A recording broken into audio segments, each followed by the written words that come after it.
Kung gusto mong pumuti at maging fresh, watch this. Sino dito yung relate na maputi yung mukha tapos may itim yung katawan? Tinamahan ka ba? Kung ako sa'yo, kaysa mag-lotion ka, gamitin mo na lang ito. Trending nga pala ito sa TikTok. Actually, na-curious lang din ako kung effective ba talaga. Pero nung nasubukan ko, nagulat ako. Talagang in-effect sa akin. Yung feeling na pagkaligo mo, tapos mag-a-apply ka ng serum. Sobrang fresh, tapos ang lambot pa ng skin mo. Grabe, parang baby. Ewan ko na lang kung di ka pa magkaroon ng EBAB dito. And one thing na pinaka nagustuhan ko dito is FDA approved na nga pala ito, mga bro.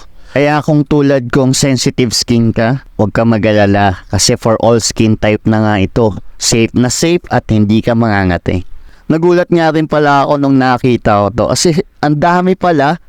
Akalain mo yun, 520 ml, tapos mura pa. Kaya sa mga naghahanap ng mura na pampafresh at pampaputi, I highly recommend itong Niacinamide Pure Serum.